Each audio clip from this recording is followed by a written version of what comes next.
Assalamualaikum warahmatullahi wabarakatuh. Pemirsa, informasi mengenai Kabupaten Kota Waringin Timur dan sekitarnya telah kami rangkum untuk Anda dalam Jurnal Kotim. Bersama saya Fibi Srayu Anita, berikut informasi selengkapnya.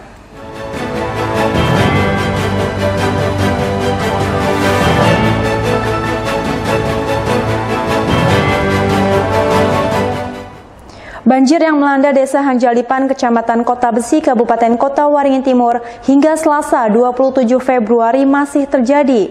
Banjir diprediksi bertahan hingga 1 bulan tersebut membuat aktivitas masyarakat desa lumpuh total.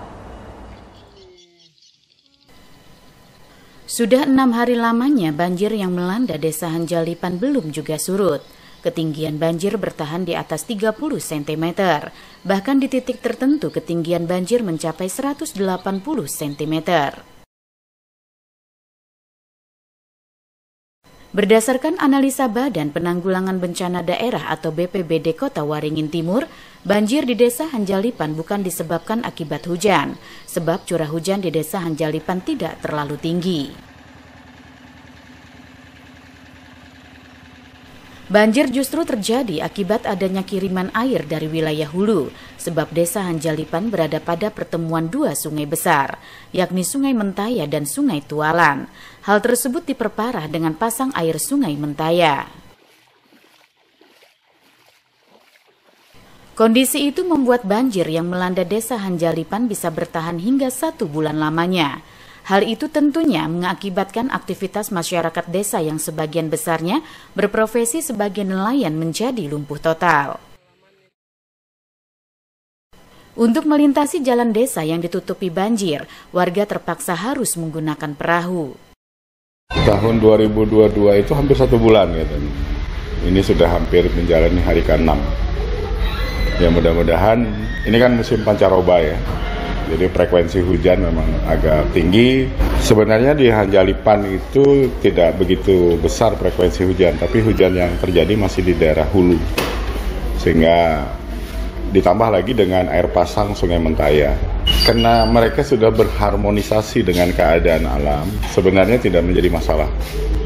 Jadi mereka melakukan aktivitas menyesuaikan, yang tadinya harus berkendaraan sepeda motor, akhirnya mereka menggunakan perahu-perahu air, kapal-kapal air, baik kecil maupun besar. Untuk masyarakat di Hanjalipan, di Bajarau yang mereka berada di daerah-daerah bantaran sungai, biasanya mereka punya kearifan-kearifan lokal. Ketika terjadi bencana banjir, terutama banjir, mereka akan menyesuaikan. Setidaknya ada sebanyak 460 rumah dengan jumlah 1.612 jiwa terdampak banjir di Desa Hanjalipan. Bantuan berupa paket sembako akan disalurkan kepada warga terdampak banjir di desa tersebut. Untuk penanganan yang lebih optimal, pemerintah Kota Waringin Timur telah menetapkan status tanggap darurat bencana banjir hingga tanggal 8 Maret mendatang.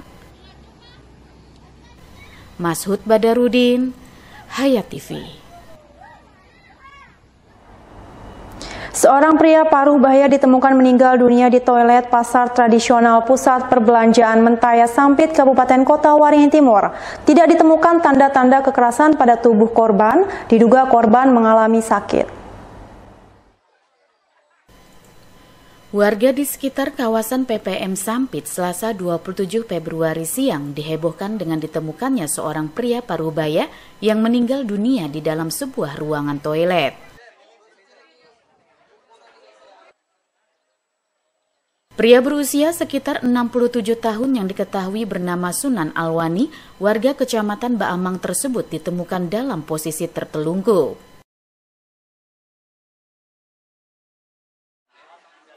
Penemuan jenazah korban bermula ketika penjaga toilet bernama Mahmudin merasa curiga karena korban tidak kunjung keluar toilet selama hampir 1 jam. Ia kemudian meminta petugas keamanan setempat untuk memeriksa korban. Mahmudin menyebut korban memang sering menggunakan toilet umum PPM Sampit, namun saat itu korban datang dengan kondisi fisik yang terlihat lemas. Saat diperiksa di dalam toilet, ternyata korban sudah dalam posisi tertelungkup tak bernyawa. awalnya ketahuan itu kita curiga aja. Itu kan karena sudah lama masuk WC, kada keluar-keluar, otomatis pintunya kita ketuk, langsung kita panggil kan nggak ada jawaban. Habis itu karena kada ada jawaban, jadi minta tolong sama petugas keamanan tadi kayak gitu aja. Jadi petugas keamanan yang langsung mencekatan sampai menjenguk dari atas, nunggu WC kosong dulu baru kita jenguk ke atas tadi itu. Kalau pas pertama datang ke sini ini kondisinya sehat aja atau gimana? Kayaknya sudah kecapean duluan. Kayaknya buruk, entah itu penarik gerobak atau tukang beca. Dari segi pakaian juga kelihatan. Tapi beliau sering kelihatan? Sering satu sehari itu biasanya sekali aja, ada masuk. Ya, jam segini memang nggak masuk, jam 10-an biasanya masuk. Berdasarkan hasil pemeriksaan sementara aparat kepolisian, tidak ditemukan adanya bekas tanda kekerasan pada tubuh korban. Namun terdapat luka pada bagian wajah korban akibat benturan saat terjatuh, diduga korban meninggal dunia akibat sakit. Diketemukan tidak ada tanda-tanda kekerasan. Laki-laki. Kondisinya mungkin dia habis buang air besar, terkelungkup jatuh. Mungkin faktor dia sakit atau gimana kita belum tahu, nanti untuk lebih jelasnya akan kita bawa ke rumah sakit, nanti baru kita visum. Yang pasti tidak ada tanda-tanda kekerasan. Guna mengetahui penyebab pasti korban meninggal dunia, korban langsung dibawa ke Rumah Sakit Umum Daerah Dr. Murjani Sampit untuk dilakukan visum. Mashud Badarudin, Hayat TV.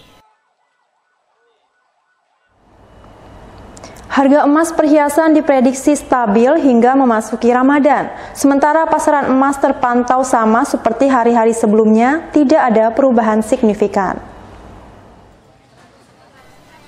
Menjelang Ramadan belum terlihat adanya peningkatan transaksi jual beli emas di Kota Sampit, hingga akhir bulan ini transaksi masih terlihat biasa atau normal.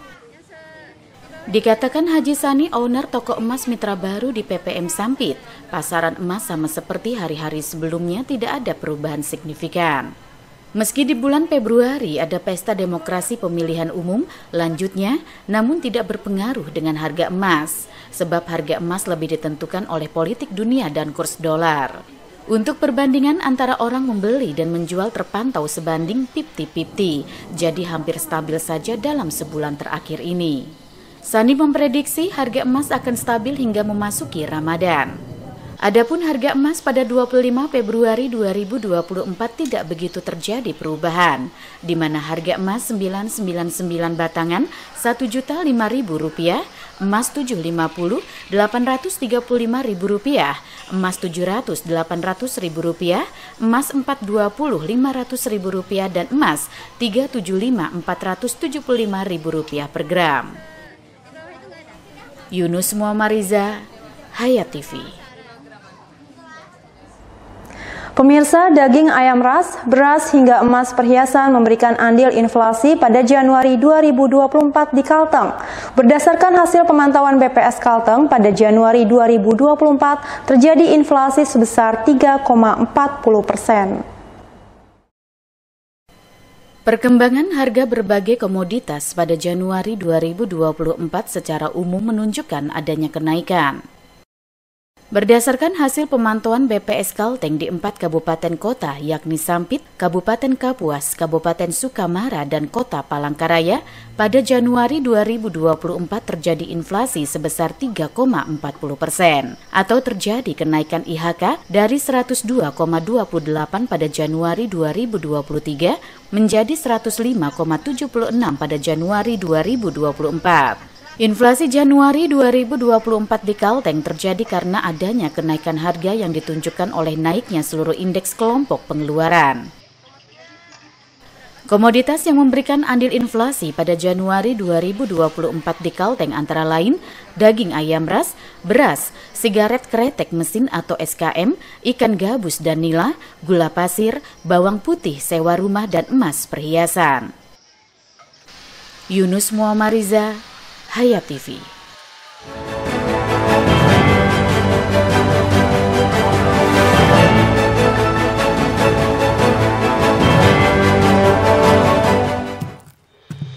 Pernahkah Anda membayangkan rumah impian Anda yang kokoh, tahan lama, dan inovatif? Harapan Baja Sampit menghadirkan solusi konstruksi modern yang kokoh dan efisien untuk setiap proyek bangunan Anda. Jaringan dari pabrik kami dirancang untuk memberikan keamanan maksimal dengan teknologi terkini dan tenaga ahli yang berpengalaman. Harapan Baja Sampit menghasilkan baja ringan berkualitas tinggi yang tidak hanya tahan terhadap cuaca ekstrim, tapi juga memberikan fleksibilitas desain tanpa batas. Hanya di Harapan Baja Sampit menjual baja ringan, seng, dan galvalum dengan pilihan ketebalan dan panjang sesuai kebutuhan Anda. Harapan Baja Sampit memberikan inovasi, kekuatan, dan keandalan untuk setiap struktur bangunan impian.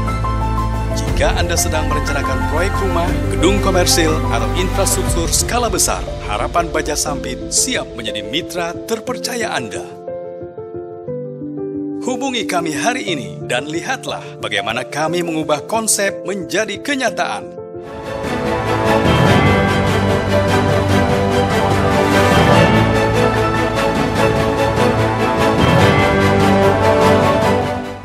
Pemerintah Kabupaten Kota Waringin Timur kembali menggelar mediasi antara kelompok Diwil CS yang tergabung dalam koperasi Itah Epat Hapakat dengan PT Sinar Citra Cemerlang, dipimpin Asisten 2 Setda Kotim Alang Arianto, Senin 26 Februari 2024.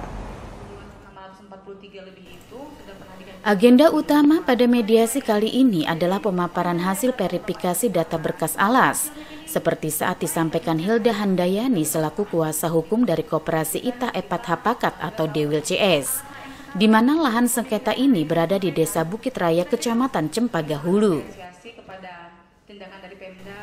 Menurut Hilda, pihaknya melampirkan sebanyak 55 berkas alas hak kepemilikan lahan seluas 643,84 hektar. Dan tetap menuntut ganti rugi serta tidak akan bermitra dengan perusahaan perkebunan kelapa sawit tersebut. Jadi kami berharap pada poinnya itu Pak hanya menyampaikan hasil rekomendasi hari ini.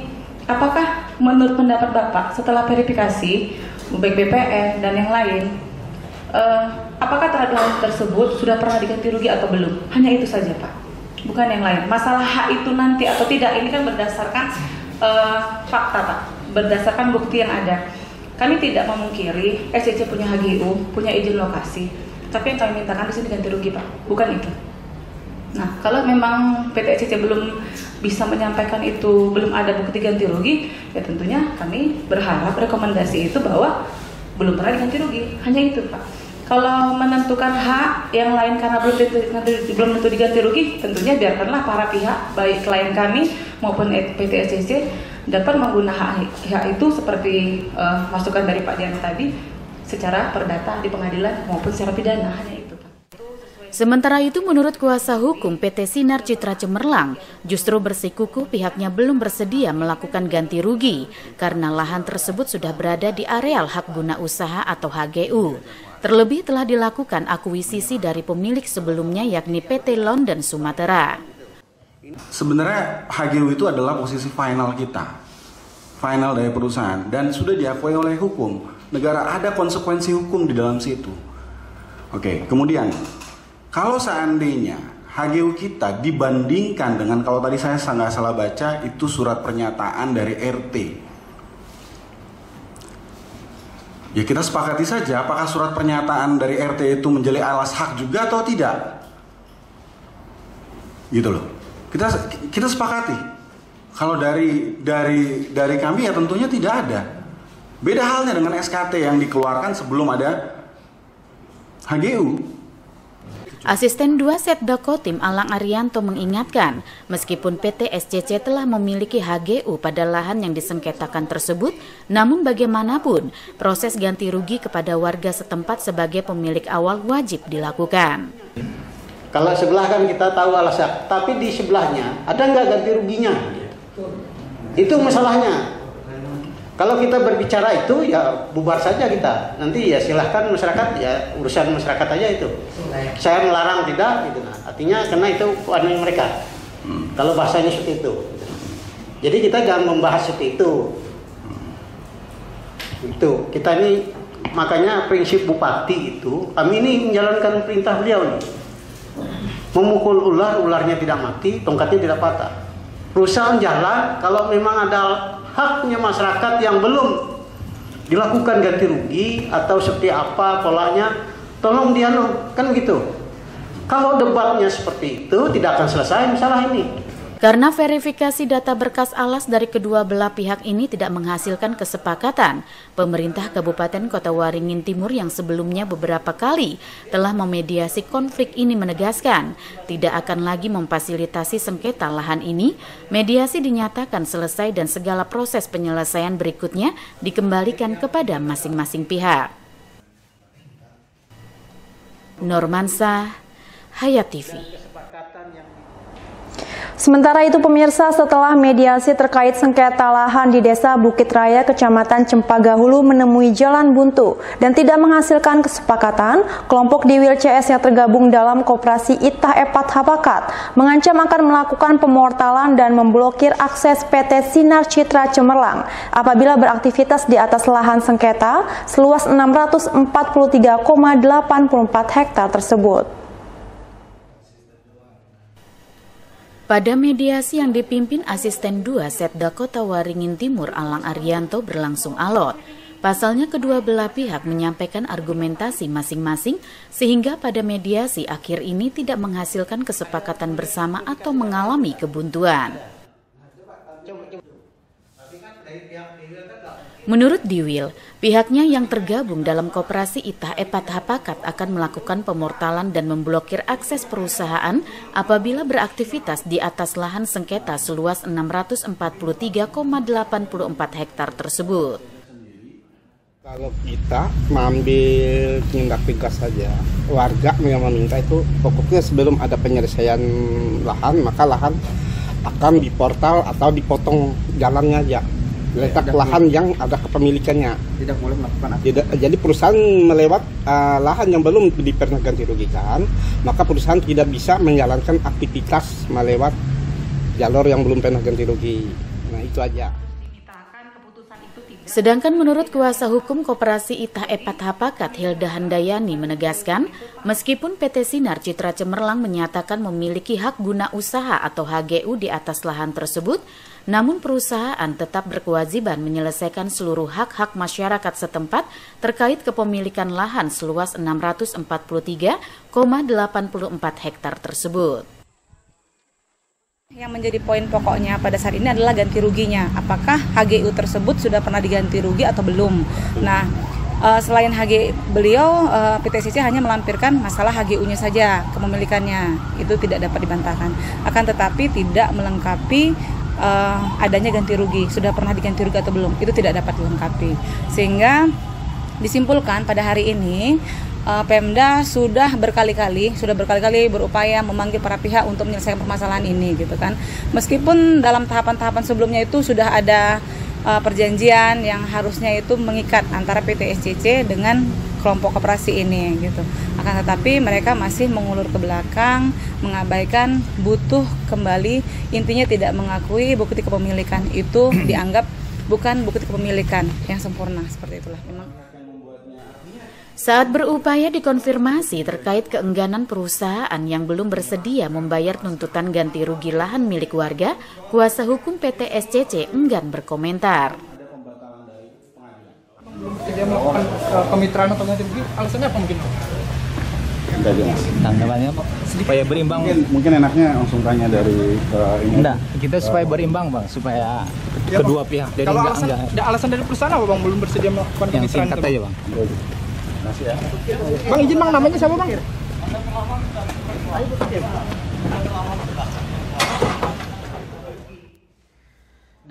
Asisten 2 Setda Kota Waringin Timur Alang Arianto menyatakan, permasalahan ini dianggap selesai dan Pemkab Kotim tidak akan lagi terlibat apabila ada mediasi berikutnya. Itu hak masing-masing kan mau menggunakan itu. Silakan. Jadi tapi dari pemerintah daerah, karena ini kan sudah berapa kali kita lakukan mediasi, bahasanya putar situ aja.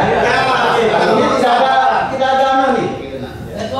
Tidak ada keputusan yang memberikan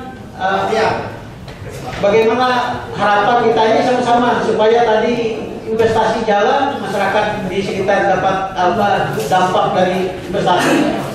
Ya ini tidak ada juga kan gitu. Nah akhirnya saya serahkan keputusan kepada masing-masing. Tapi kami dari pemerintah daerah tidak menyuruh itu. Terhadap permasalahan tersebut dikembalikan kepada masing-masing pihak untuk proses penyelesaian berikutnya.